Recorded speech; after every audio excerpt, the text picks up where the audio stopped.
17 weeks, Jalen Ramsey. Mic check 1, 2. From Uninterrupted, this is 17 Weeks, the show that gives you the real-time perspective of NFL stars living through the weekly grind of the season. I'm your host, Nate Burleson. You've probably seen me on your TV screen talking football, and I played over a decade in the league and did my fair share of interviews. But Uninterrupted didn't exist back then. That meant we needed the media to share our opinions on the game that we love. But that's all changed. Now, athletes can do it right here on 17 Weeks. That's exactly what Jalen Ramsey has been doing for us. He hasn't been holding back anything on all the trade talk in Jacksonville. It's not facts talking. A lot of these times, it's just outlandish bullshit, to be honest. Out of NYC, we've got Le'Veon Bell laying out his thoughts on the Jets' 0-3 start. I've been sensing a lot of people want to see the New York Jets fail, see me fail. We got to put everything together, and once we put everything together, I think we'll be fine. And in Buffalo, Bills wideout Cole Beasley is getting ready for the Patriots D in a matchup of undefeated division rivals. I know nobody wants to believe it's just like any other game for us, but I mean, in our eyes, it's no different. Later in the show, Cole Beasley is joined by his teammate and fellow wideout Isaiah McKenzie to chop it up on the Bills' 3-0 start and much more. Well, being 6 foot, that kind of, I mean, he's not 6 foot. And as always, I might share a story or two about my playing days in the league. This is 17 Weeks. Before we get to this episode, quick timeout. 17 Weeks is brought to you by Uninterrupted, SiriusXM, and Pandora. New episodes drop every Thursday. You can listen to them on demand on SiriusXM and for free on the Pandora app. Wherever you listen, be sure to subscribe, rate 5 stars, and share the show too while you at it. All right, let's get to the show. Last week, Jalen Ramsey and the Jags were locked in a trade dispute that had the whole league talking. But as for now, he's still in Jacksonville, which means he's still playing hard for the Jags. Thursday night, Jalen played a good game and forced a fumble in the Jags' Week 3 win over the Titans. Despite all the talking heads going crazy, Jalen did his best to tune out the noise and stay focused on the matchup. It was kind of a struggle to kind of clear my mind. Tried to meditate a little bit, tried to kind of read the Bible and just pray on it and talk to God for a little bit. But I was trying my best to clear my mind and try to get ready for the game as best as I could. I feel like I did an okay job at that. It was still a lot on my mind, honestly. Arriving at the stadium and going through warm-ups, all type of emotions going on. But once I got on that field, once we had our first defensive snap, I mean, everything I just kind of locked in. I'd say the emotion really came from the unknowns, not knowing if that was going to be the last game with my teammates, not knowing how the fans would interact out there. Would I be getting booed out there? Would I be getting cheers out there? Just not knowing the speculation and all the talk going on and leading up to it, not knowing how focused my teammates will remain through all the distractions that everybody tried to create. So it was more so the unknown that gave me a lot of emotion. All right, story time. When I was playing with the Detroit Lions, and Ndamukong Suh was on our squad, and he was a beast, a defensive juggernaut, just like Jalen Ramsey. But here's the thing, though. Ndamukong Suh kind of rubbed people the wrong way when he got in the league. Y'all remember, always playing through the whistle. And if you listen to me talk about him in the past, I've always thought I'd ride with him in his mistakes because I love a guy that's passionate. It's very similar to Jalen Ramsey. There's people that are in that locker room that love him. That's family. That's their brother. And they'll ride with him until the wheels fall off. But there's people outside of that locker room saying, Jags, what are you doing? Here's another spoiled athlete that wants things his way. He's brash. He talks too much. I don't know if he's good for your team or good for the culture. And I disagree. And sometimes you need a dude whose piss runs a little hot. When Suh left, it was hard to replace that. If Jalen leaves, it's hard to replace that. But the simple fact that he talks the talk and then steps on the field and backs it up by walking that walk, that's why they're trying to make it work. I hope he stays. Because years from now, the Jags will look back and think to themselves, damn, we traded away one of the best corners of his era? We'll see. Jalen and the Jags front office remain at a standstill. The question to Jalen now, was Thursday night his final game as a Jag? I'm not sure if I've played my final game for the Jags yet or not, but my trade request still stands. For me, respect is a huge thing. I kind of touched on it a little bit last week in last week's podcast, but once respect is lost for both parties, I think it's time to part ways. I'm going to continue being a top corner in this league for years to come. The money will come, but money isn't everything. Peace and happiness means a lot more than the money. On top of all of the conflicting emotions, Jalen has been unable to report to practice due to flu-like symptoms. Then his back and hamstrings started acting up. More fuel for his critics. Was truly sick, had the flu, was throwing up, threw up at least 4 times, had the shits, had to go to the doctor, had to get IVs, had to take all type of medicines, eat chicken noodle soup, do all the remedies that I could do. So that wasn't fake, as people may think. I don't know, people can get a mixed view or a screwed view on the players or the organization or whoever during tough times like this. That's why I've tried to keep it all positive, even in my press conferences on this podcast, try to keep it all positive and just give a little insight. And so I'm going to keep it that way. Just because people thinking this or that, they can think what they want to think and be miserable in their own time. I'm going to keep it all positive, man. It's only positive vibes and positive energy all 2019. It's not just about Jalen. All this trade talk has analysts thinking about the whole future of the league. Here's what Hall of Fame quarterback Steve Young had to say. This is the NBA now. He went on to say the NFL is going to have to come together as a league and say, we're not going to do this because it will be insane. Every guy that's on a bad team's like, get me out of here. Jalen didn't hold back in his response. The NBA's culture is dope. Like, let's not get it twisted. I think everybody in the world knows that the NBA has one of the dopest cultures in all of sports.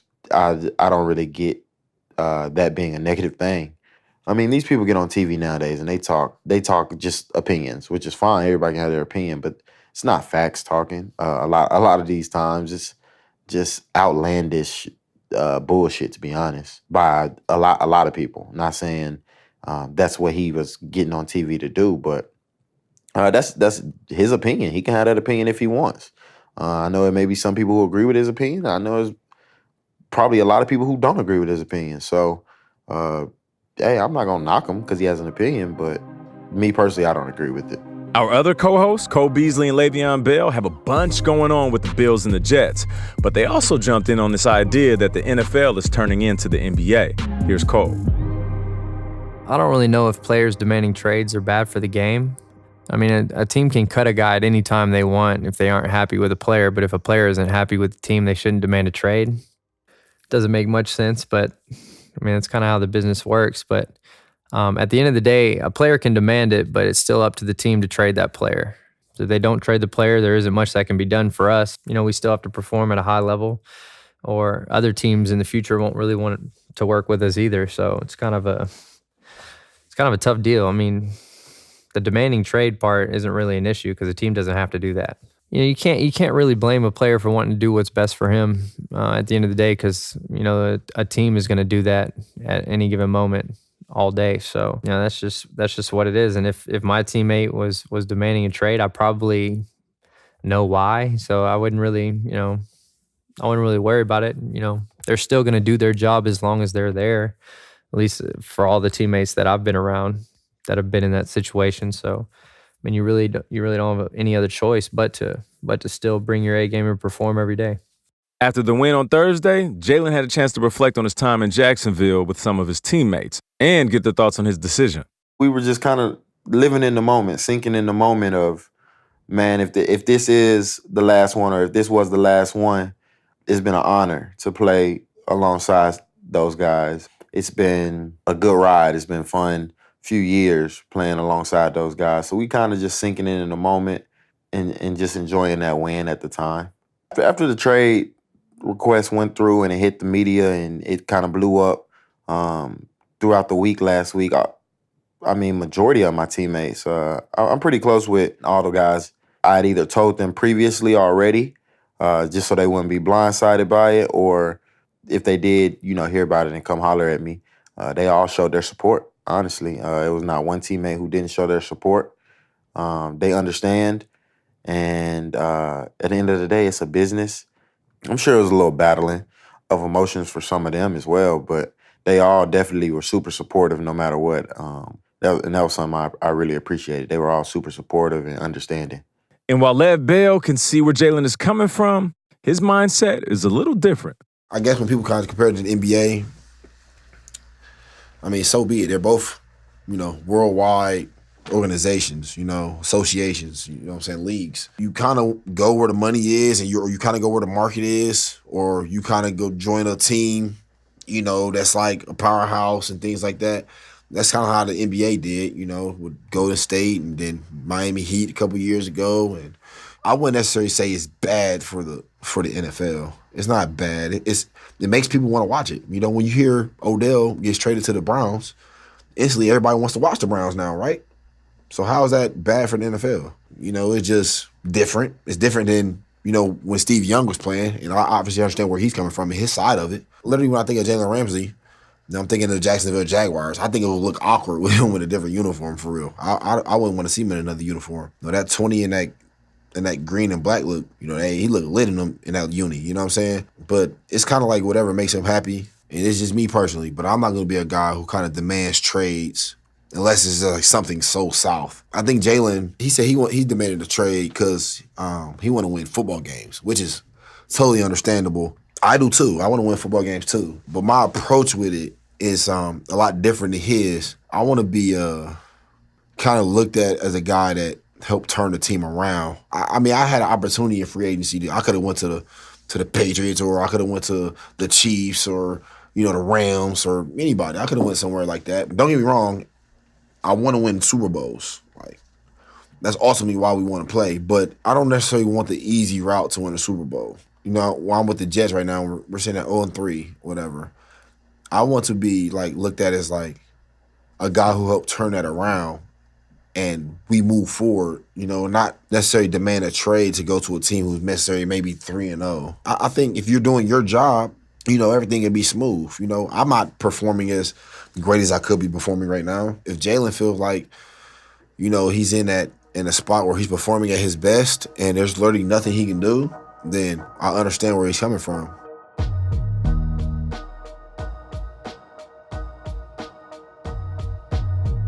Now to New York, where Lev Bell and the Jets head into their bye week at 0-3 after a tough loss to the Pats. The bye week probably came right on time for Lev Bell and the Gang Green. Sam Darnold is getting over mono, key players on the D are banged up, and the whole team needs a reset and to clean up their mistakes. Lev isn't ducking it. This bye week is a relief for the team. Before the season even started, I was so upset when I seen the schedule. We had a bye week, week 4. I was so upset. Just because of the fact I was thinking dang, why we have a bye week so early? But now, what I'm saying, that we're here, we have, our quarterback is sick, CJ went down. It's been a lot of injuries, and, even with myself, me just playing with this shoulder right now, I think when I get a whole week off and not have to worry about getting hit on it again, just everything's going to reset, and everybody be able to refocus and get healthy. And it'll be a new season for us. Right after the bye week, it'll be a new season. Everybody kind of reset. Okay, we got 13 games left. All the things we done wrong, all the things we have done negatively, and we're going to take all that and we're going to try to detail it up and get better. And on top of that, we're going to get a lot of players back. Now that hindsight is 2020, I love that we had the bye week, week 4. I just pray that, everybody takes this bye week seriously. And when I say that, I mean literally rest on the bye week. I'm not even gonna lie. I'm a guy who loves playing basketball, and I love, being active all the time and running. But I'm gonna be super smart with the way I handle things. Just understanding the fact that the bye week is early. We still have 13 games left, regular season. And that's not even counting playoffs. So everybody gotta embrace the bye week, and we move forward from that. After the game, Lev tweeted this message to his critics. All you haters, enjoy it for now. Just don't go Casper when all this gets turned around. We embrace adversity. We embrace the hate. And everyone wants to see my team fail or me fail individually. I'll remember it. We'll remember it all and use it and wear it as a badge of honor. Now, here's the thing about Lev that I can appreciate, because a lot of guys would tweet that and they're really sensitive. If you think about Lev over the last couple years, Lev set out of football, walked away from $14.5 million, and everybody was tearing him up. Every time they was saying something, every time they was dogging him, oh, you idiot, typical player, spoiled. How you gonna walk away from $14 million? Lev ain't really a Steeler. Hate that guy, hope he fails. And Lev just sat back and chilled. So the fact that he says, we embrace the hate, we embrace adversity, Lev already been through this. So I believe every single word. And you know what else? When guys tweet, they're not tweeting the world and social media and the dude in his drawers in his mama's basement. Nah, they put out stuff on purpose so their team could see it. The loss to the Patriots also gave Lev a little bit of perspective on where they are versus where they want to be, especially compared to a disciplined team like New England. Here's Lev on the champs. Getting ready for the Patriots, you're going to prepare as you would prepare for anyone, right? But it's not the way I'm going to prep for them. It's just understanding that they're not going to hurt themselves. The Patriots don't do that. Like the Patriots, they play fundamental football. They're all going to be in their gap. They're all going to be where they're supposed to be, and they're going to make you execute. So a lot of coaches really, when it's like 2nd and 10 or something, they try to get a little change. What I mean by change is like they try to get some yards back. You might even run the ball again, right? You say, so if you run the ball again, say if you get 6. Say if you get 6 yards on the run, and it's 3rd and 4. The Patriots will live with that because they're like, okay, it's 3rd and 4. We stop them when it's down. We off the field. You're not going to keep converting 3rd downs. Like 3rd downs are tough to get. When you're on the details, you're able to execute and you're able to make the plays that present themselves. That's what the Patriots live off of, even on their offensive side. If you watch Tom Brady play, he takes what the defense gives him. He doesn't force anything. So they're going to run the ball. And everybody talks about Tom Brady a lot in the Patriots just because he is their, like, the face of their franchise. And, you know, he's been there for a long time. But if you watch the Patriots play and just really watch them and study them, they're like a running team. Like, they're a team that runs the ball. Tom Brady's able to play action or run a run-pass option because you're so, as a defense, you're really worried about the run. And he's able to find guys wide open because, okay, now guys been on the play-action fake. So I got a guy wide open over the middle. I got a guy to the left of the seam. And that's really one of the rare teams that I've played in this league who every time I play them, they're like that. It takes, like, leaders. As a New York Jet that I am now, I feel like, why would it not be me to be the guy who kind of lead this team to make sure I'm doing everything correct? You know, if I'm out there and I'm not, making any mistakes and I'm playing, with perfect detail, then I'm gonna be allowed to hold other people accountable. Right now, I feel like I even gotta get better. The Jets aren't the only New York team going up against the Pats early in the season. In Buffalo, the undefeated Bills have their toughest test of the year as they prep for Tom Brady, Bill Belichick, and the defending Super Bowl champs. Here's our boy Cole Beasley on getting ready for the Pats. A lot of people, they want to hype up the game, us versus the Pats, and they want to make it something different than what it really is. I know nobody wants to believe it's just like any other game for us, but that's really what it comes down to. It's just the process of preparing each week, just like it was the week before. It's really, in our eyes, it's no different other than the color of the uniform, with how we approach the week and how we go about each day. So I know people want to hear that it's different, but it's really not for us. We wouldn't be doing our jobs the right way if we made it different from one team to the next. It has to be the same. Now, Cole, I love you, fam. You're my guy. We go way back. We like brothers. But I completely disagree with you. Now, I get it. The approach is the same, of course. But when you face a team like the Pats, your mind changes because they're so good. Cole, like I knew, what do coaches say when you face a bad team? Hey, beat up on the team you're supposed to beat up on. This game, we need to get this dub. But when you're facing a team like the Patriots, what do they say when you walk in that building? Hey, it's Patriot Week. Every detail counts. And the smallest mistakes can lose us this game. That's why prepping for a team like the Pats has always been more stressful. Is the week the same? Yeah, every week's the same. But the preparation, that's what takes it to a whole nother level.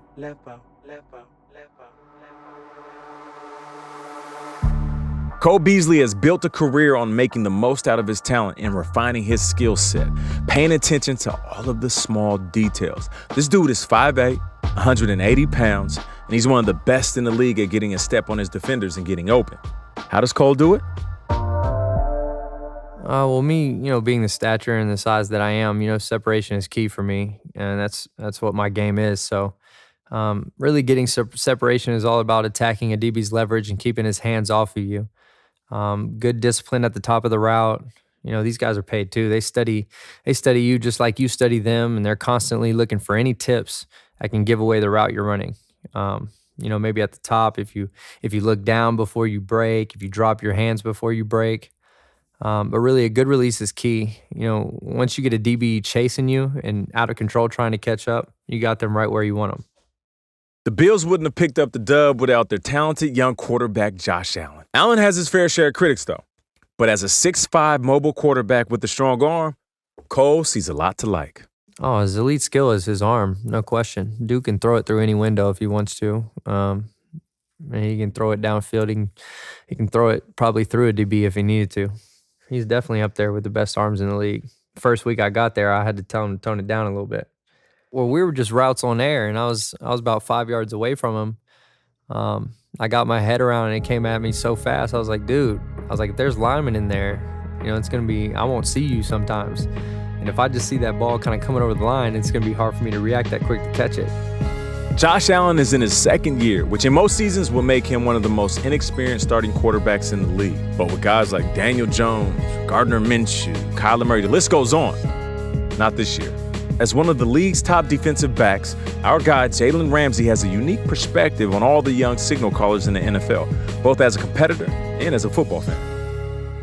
I'm a big fan of Deshaun Watson just because the way he plays the game. He can run, he can pass, escape the pocket, escape sacks. I mean, it's nothing that I don't think there's anything that he can't do. Just like Patrick Mahomes, he's young right now in the league, and he's just going to continue to grow. And he has one of the best, if not the best receiver that he has a good connection with. And I truly enjoy watching him play. And I'm probably a little biased too because that's the homie, but he's one of my favorite quarterbacks. Lamar is definitely one of my favorite quarterbacks just because I love the whole underdog story with Lamar right now. And I played Lamar in college, so I've never looked at him as a underdog, which is crazy how so many people looked at him as an underdog. He came into Louisville, and I think I was a junior at Florida State. He was starting for Louisville as a freshman. And I just remember we were game planning, and he was the main focus. Like, yo, he can do so much. He can make this team work and blah, blah, this and blah, blah, that. And I remember that was definitely a focus then. And then watching him grow throughout his college career, win the Heisman, being overlooked in the draft and being the underdog, saying he's a running back and all of this and all of that. And now you see what he's doing. So I'm happy. I'm excited to see him, and I like watching him play. I mean, he can make the throws that he needs to make. And then, of course, when he's super athletic, when he gets out the pocket, I mean, you better be on your P's and Q's or you're going to be on his highlight reel. Patrick Mahomes is a magician. He goes out there, and of course he has good weapons around him. Nobody can deny that. But the way he can extend plays, the way he has a rocket launcher for an arm, can make every single throw, zips it in, can make the throws that need to have touch on them. Just everything he does and how he leads that offense and truly the whole team is magical, man, for real. And I enjoy watching him as a fan of just the game. I enjoy watching Patrick Mahomes, for sure. I see a little Russell in him, the way he extends plays and can launch it down the field still for his receivers to make plays. I see a little bit of, Aaron Rodgers in him, the same way he escapes the pocket and makes every type of throw that you can make. The way he leads his team, I can truly see that he's a good leader in a sense like Tom Brady is a a great leader. He's unique in his own way for sure. I mean, before him, who was really doing these no-look passes in the NFL? He's kind of made it a trend, and he's pretty good at them. So what can I say about Pat Mahomes that hasn't been said? Sources tell me, I hate when people on TV say that, but this is for real. Sources tell me that they are working on a play where Pat Mahomes throws behind his back. How wild is that? Just think about it, though. There's like a concept where they have like a motion, jet sweep, like all teams do, and there's another guy. And I believe it's because he's right-handed, the receiver is going to be on the left side of the field coming out of the backfield. Of course, it's not deep pass, but like that can be done easily, thrown behind his back, and then a guy basically coming in motion behind him and catches what would look like a screen play or a banana route. That is going to happen, folks. And if that does, I think it's going to be the first time in the NFL where like NFL fans will look like 90s NBA fans on a fast break. You remember 90s NBA fans on a fast break? Shit was ridiculous. Jordan will come and take off from like a step inside the free throw line. You look in the crowd, one dude is losing his popcorn. It was the wild, wild west. And if Mahomes throws a no-look pass, man, they better have extra security because it's going to be straight chaos in those stands. Le'Veon Bell brought up Mahomes too, and where Tom Brady stacks up in the GOAT conversation as well. Patrick Mahomes is like what they call pure talent. I mean, with my own two eyes, I ain't really seen too much talent like that. Because he can scramble, like he can scramble, he can get out of the pocket, he can be throwing no-look passes. Like, so I can tell he's a basketball player. That's like literally a basketball skill. I mean, talent, if you want to say talent, I don't think Tom Brady's in the top 3 if you're talking about pure talent. Like, Jamarcus Russell had talent. Because, he can throw the ball 80 yards on his knee. That's like you can't coach that. You know what I'm saying? Like, he was on his knee and he was able to throw the ball 80 yards. But he didn't want to learn the playbook. You know what I'm saying? So that's what separates him from a guy like Tom Brady. You know what I'm saying? If Tom Brady had Jamarcus Russell's talent, I don't think it would be close. That wouldn't even be fair. You know what I'm saying? Tom Brady can throw the ball like that. I don't think, Patrick Mahomes is able to dissect the defense like Tom Brady can. Like, you have your guys who depend on certain things, right? So Michael Vick, he didn't feel like, this is me, my perspective, how I feel about it.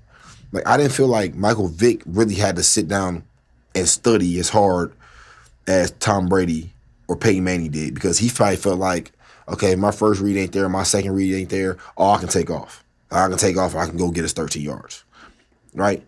Tom Brady understood, like, all right, for me to be great at what I do, I know I can't run. I know I can't outrun people and be running outside the pocket and throwing, running to my right, throwing all the way across the field to my left. That's not in my game. So I have to really understand the defense to a T and know exactly what defense they're in and know exactly where my throw going to be. So I'm not going to sit here and say he's not one of the greatest quarterbacks to ever do this or ever play this game, because he is. He makes all the right reads. He's super accurate. It was crazy just watching him play. And he had threw one of these outs to Julian Edelman. I was just watching it, and he caught the ball from he's in shotgun and he threw it out. And when he caught it, he caught the shotgun snap and literally just slung the ball outside. It was so perfect. It was a perfect spiral. It was just crazy. But I was just thinking, like, dang, that's a crazy throw. People don't even realize because it was like a 6-yard out. He's literally reading the defense as he's doing it, and that's hard to do. It's not just the QBs that people are paying attention to. There's a booming crop of talented young running backs in the league, and Lev's not shy about how his skill set compares. Compared to other running backs, to a lot of other running backs, like, I'm not as gifted. You know what I'm saying? I don't think I'm as, like, gifted athletically as maybe, like, a lot of the other running backs. You know what I'm saying? So, like, I took my time off of, or I've learned to, really read a defense in a sense. So when people kind of like talk about, oh, he's being patient, and doing things like that, that's because I knew that's what I had to really get good at. And I had to learn how to set up my blocks, because I'm not going to be able to just outrun everybody. That's not what, like, in my game. Like, I'm not a 4-3 guy. Athletic ability-wise, just natural gifted athletic ability-wise, like speed, strength, quickness, and things like that, I think, like, I'm, like, on a lower scale than people would think. But it's just because I use my mind so much that it looks like I'm a lot more gifted than I am, Because Because I'm not, like I said, I'm not a 4.3 guy. I'm not jumping 45-inch verticals. You know, my vertical leap was like 35 at the combine. I ran a 4.5 at the combine. You know what I'm saying? That's like average. You know what I'm saying? It's nothing exceptional. So I learned literally just use my mind. But there are NFL backs that are 4.3 guys, and they've been their whole life since they were 7, 8 years old playing football. They've been outrunning everybody. So that's how they got to this level. It's like, okay, I'm able to have a gap and I can just outrun everybody, you know? And then you got your backs that's like kind of in the middle. Like, and I look at like, so you got like the backs who like really speedy, like, you know, like Dalvin Cook. He's like, I think he's just like superior. He's just faster than everybody, right? He gets to the seam, he's gone. I work out with Dalvin Cook in Miami. And Dalvin Cook, like, that's why I said I know my speed is not like his because I just see it in person. And I done ran with him. I was with him while he was in Miami. We was training at Bomberitos, and he's like getting back to his thing. And I was looking at Dalvin like, yeah, Dalvin can be a special player. I can still read the back. I can still read the holes and things too. And I look at like Alvin Kamara like that. Like, I think Alvin Kamara is like, he's not the craziest gifted athlete, but he is athletic. He reads the holes well too. Like, he can like take his time to read the holes well and things like that too. You know what I'm saying? Like, Christian McCaffrey is another one. I think Saquon Barkley is more of like a natural gift. You know, he's like, I'm stronger, I'm faster, you know, I'm quick, I can change direction. And right now he's young, so I think he's a smart player and he'll eventually get better at just like understanding the schemes of football. I mean, my favorite ones is Saquon and Christian McCaffrey. Those are my favorite too. But I do like I said, I love Zeke. I love Alvin Kamara, Nick Chubb. Seeing him play in person when we played against him gave me a different perspective about him. It's still early in the season, but fans across the league have called out the refs for throwing a lot of flags. During last Thursday's Jags-Titans game, Tom Brady took to Twitter to complain about the number of holding penalties. Lev wasn't too concerned about the calls overall, but he's got one thing in particular he wants the refs to look out for. I done got face masked 3 times this year and they ain't called one yet. You know what I'm saying? So I'm waiting for him to call face mask for me. This is one time I got my head turned 3-4 times already and I haven't got one yet. So that means if I start complaining about that at some point, I think maybe they'll make that a point of emphasis next year. So maybe I need to start complaining about it. Because I be in the game and I tell the refs, and it's like, oh, sorry, we didn't see it. But I'm be thinking like, don't none of the refs see me get tackled? Like, how are y'all not seeing me get tackled? My whole head is turned this way. I just kind of get up and play football. I complain a little bit. You know what I'm saying? They might give me a makeup call later on or something, but I just want to make sure my neck just stay intact, you know? I ain't trying to lose my head. We're going to finish up this episode with good vibes and stories from inside the undefeated Bills locker room with Cole Beasley and fellow wide receiver Isaiah McKenzie. Before we get there, it's time for Quick Outs, where our guys talk about their off-the-field passions, hobbies, and whatever else makes them more than athletes. This week, both Lev and Jalen talk about their games on the basketball court. Maybe there's a one-on-one matchup in the future. Let's go to Lev. I'm like the LA Fitness / Lifetime Fitness LeBron James. I don't know if everybody know that, but I play a lot of basketball. You know, I can score whenever I want, literally. Like, I can go there, you know, I can do whatever I want. Like, literally, I can dribble, penetrate, shoot, dunk, threes, it's whatever. But I'm like pass first, if that makes sense. So it's like when I beat my man, it's kind of like I'm just dishing it off more so than like trying to score. You get what I'm saying? So I'm more of like a pass first guy, but I can go get a bucket whenever I want to get a bucket. If all the players in the NFL play one-on-one basketball tournament who will win, that wouldn't even be close. Lev Bell. Anybody else can beat the tournament. I'm taking all challengers. If anybody think they can beat me one-on-one in basketball, please let's do it. Let's line it up and do it. Here's Jalen. Man, I'm gonna have to get a couple of my teammates, AJ, Leonard, D.D. Westbrook. I'm gonna have to get a couple of my teammates on this podcast to vouch for me, and because these basketball, I'm a bucket. I'm a walking bucket, like Tyler Hero said. I'm a walking bucket, and I think the only person who could probably beat me in one-on-one is LeBron James. One-on-one, I'm undefeated. Like LeVar Ball used to say, I'm undefeated one-on-one. I ain't never lost. Let's go to Cole. I'm super excited. My alma mater, SMU, is 4-0 with a big win over TCU this weekend. You know, I have some stories about my times there. I have this memory. It's not one of my best memories, but it's kind of a funny one. You know, I was at a party with my teammates. You know, I wasn't much of a drinker at the time, but that night I had a little too much fun with my boys. Luckily, I had my future wife, who's my girlfriend at the time. She was with me and she wasn't drinking. She drove me home. Well, she thought she was driving me home. About 5 minutes into the trip, she wasn't even driving that fast, but it was making me dizzy and nauseous. I felt like I was about to throw up. So I told her to pull the car over. She lets me out just at this random person's house. And I'm just in the front yard, just blowing chunks. So and then she's yelling at me while I'm blowing chunks. I mean, I'm about to pass out. I'm so tired. She's yelling at me. She's like, "You need to get in here. The cars are gonna see you intoxicated. You're gonna get in trouble." So I started crawling into the bushes at this house, like right up by their front door. And I'd take about a 30-minute nap. No lie, it was literally 30 minutes before I finally get back in the car and I made it home. My wife has been taking care of me for a long time. I married a good one. And now it's time for our first guest of the season on 17 Weeks. Here's Bills wide receiver Isaiah McKenzie sitting down with our guy Cole straight from his home studio. The two teammates discuss making it to the league as undersized wide receivers, their "oh shit, I'm in the NFL" moments, and Cole's game day demeanor, plus pregame speeches and much, much more. Cole, take it away.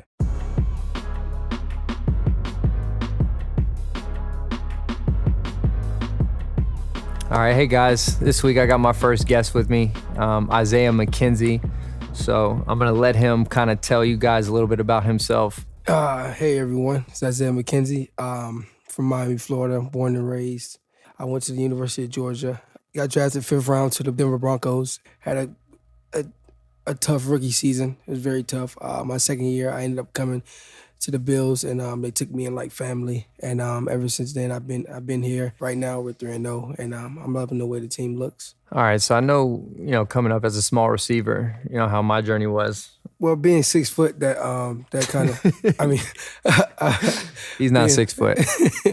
Being 5'7", yeah, they put a lot of limitations on me. Like they won't throw me fades. They feel like they can't, throw me the jump ball and things like that. But I've heard all type of things like, oh, he's too small to, break tackles. His hands are too little. He has the speed, but can he separate? Can he get off release and things like that? So, I tend to, prove, people wrong most of the time. And each and every day I go out on the field and I kind of try to do the same thing each and every day, try to show them that I can be that guy that's 6'4", even though I'm 5'7". Let's go. I can be that guy that's 6'4", that can jump, catch the ball, that can break tackles and be elusive, change the game. Really, when I was coming up, I was always looking for a guy that was similar to me. So I think the first guy I really started watching was Steve Smith, and then naturally Wes Welker. He had a lot of the tools that I had. But, I mean, really my favorite receiver overall was Randy Moss, but, I knew I really couldn't be that. So what receivers, Isaiah, did you look up to coming out? Oh, man. Yeah, it's crazy that you said that. Steve Smith was one of my favorites, only because when I was little, when I started playing football when I was 9 years old, and my team was called Golden Glazed Panthers. So ever since then, I always liked the Carolina Panthers, but I didn't know no players at the time. And then I seen him 89, and his name was Steve Smith, and I'm like, okay, that's my favorite receiver. And then as I got older, I started watching like Tavon Austin, DeAnthony Thomas, and those guys. So Okay, I just started, Big Tay with the shout out, my dog. So I started watching those guys, and I started, feeling myself. I'm like, okay, they're small. I can do the same thing they're doing. When I first got in the league, my first camp, it kind of took a while before it really hit me that I was in the NFL. I mean, it was just football. It is for, and I think it is for most guys when you're coming out. You really don't have time to think about like, hey, I'm in the NFL. But my first really like, oh shit, I'm in the NFL moment it was actually a day in camp, a day in practice. They asked me to kind of block the backside of a run play, and the backside of that run play happened to be DeMarcus Ware. I gave it my all. I did my best. He straight up sucker punched me right in the mouth, and my tooth went through my bottom lip.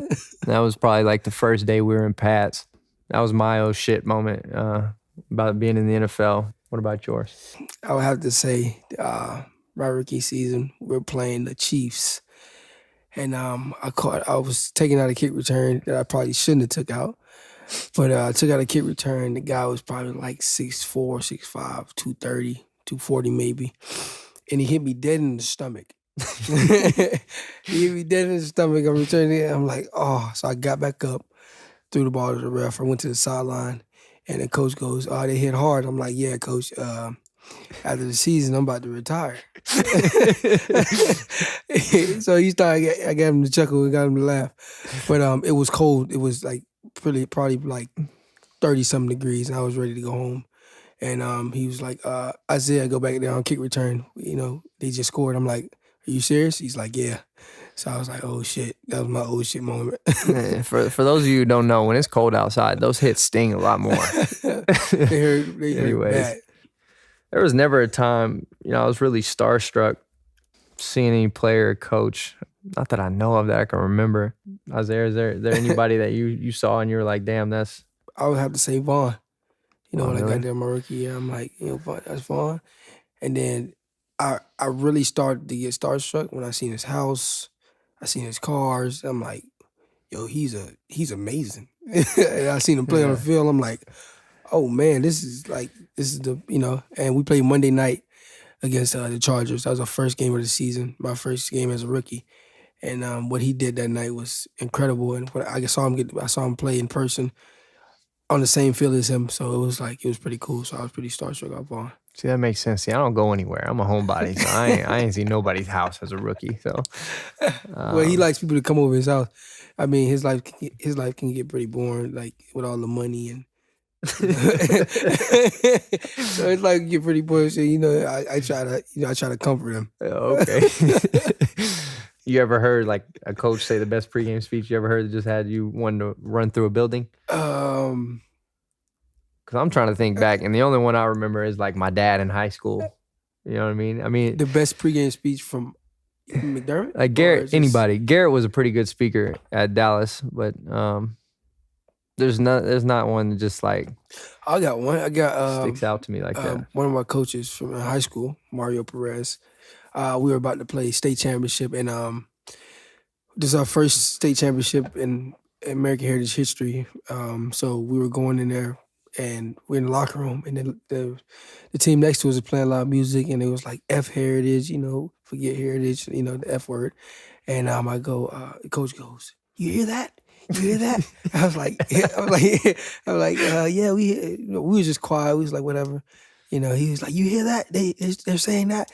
I'm like, okay, cool. And he goes, listen to me. He goes, listen to me. He goes, if I jump off a bridge, I hope everybody's with me because I'm going out here, I'm calling these plays like I'm about to die. I'm like, what? and for some reason, I got the chills because he was like, yo, I'm doing everything in my power to end their life. I'm like, whoa. So I'm in there. I'm like, when the game started, we ended up winning 68-3. And I said, Coach, you know what? I'm jumping off that bridge with you.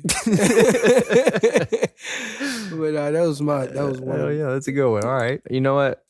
Zay told me I was too much on game day. The way I act. How do I act on game day?